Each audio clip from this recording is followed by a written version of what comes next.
Chapter 7. The Heaviest Thing. Jarvis had just reached the last paragraphs of another of his son's essays, which the younger Harrison had brought for him to read. Therefore, I shall give myself, my time, my energy, my talents, to the service of South Africa. I shall no longer ask myself if this or that is advantageous, but only if it is right. I shall do this not because I am noble or kind, but because life slips away, and because I need for the rest of my journey a compass that will not lie. There was a knock at the kitchen door, and he went out to find a native priest standing there. The priest was old, and his black clothes were green with age, and his collar was brown with age. He took off his hat, showing the whiteness of his head, and he looked afraid, and he was trembling. "Good morning, Umfundisi," said Jarvis in Zulu. The priest answered in a trembling voice, "Sir." And to Jarvis's surprise, he sat down on the lowest step, as though he were ill or hungry. "Are you ill, Umfundisi? Do you wish water or food?" "No, sir. I shall recover." Slowly, the old priest stood up.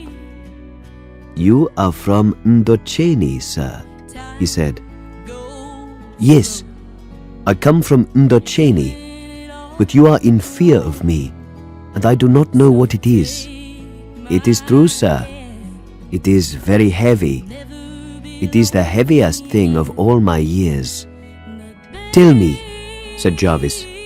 "It will help you." "Then," said the old man, "this thing that is the heaviest thing of all my years is the heaviest thing of all your years also." Jarvis looked at him. "You can mean only one thing," he said. "You can mean only one thing. It was my son that killed your son," said the old man. So they were silent. "I have heard you. I understand what I did not understand. There is now anger in me. I have seen you riding past Ndocheni, sir, past the church where I work." "Perhaps you saw the boy also," said Jarvis. "He too used to ride past Ndocheni on a red horse with a white face, and he carried wooden guns here in his belt, as small boys do." "I remember, sir. There was a brightness in him." Yes, said Jarvis. "There was a brightness in him." Again they were silent.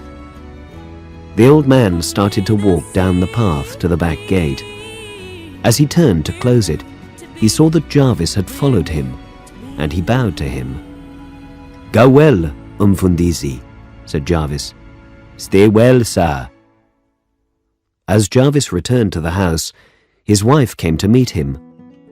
"Why are you so upset, James?" she asked.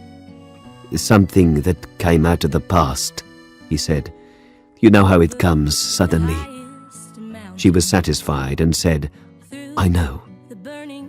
She held his arm more closely.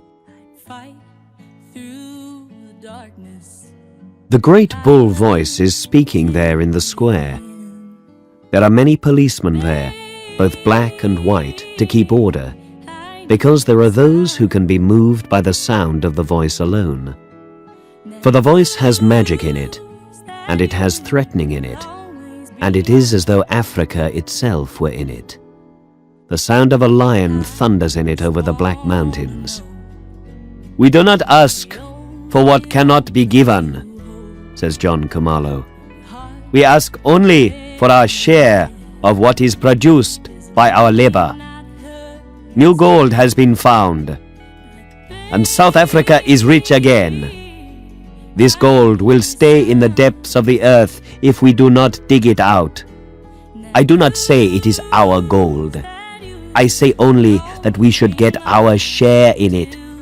It is the gold of the whole people, the white and the black and the colored. But who will get most of this gold? A wave of excitement passes through the crowd. The policemen stand ready, except those who have heard this before, for they know that this Khumalo goes so far and no further.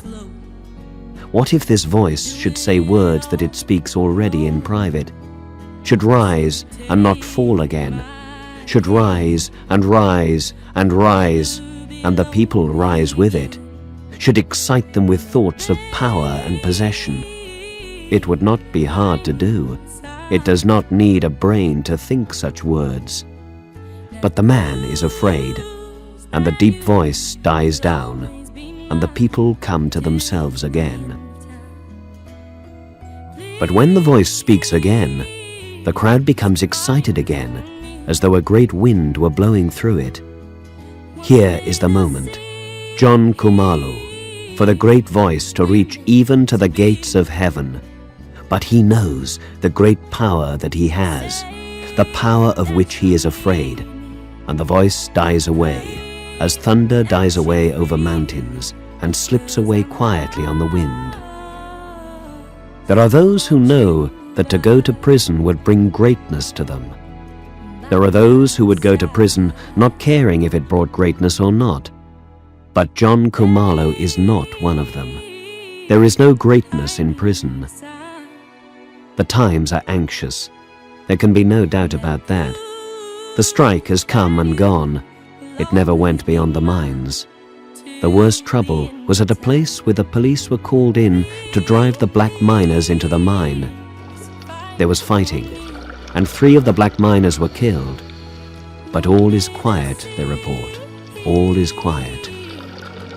In the empty port there is water that moves endlessly against the stone walls. In the dark and silent forest there is a leaf that falls. Nothing is ever quiet, except for fools.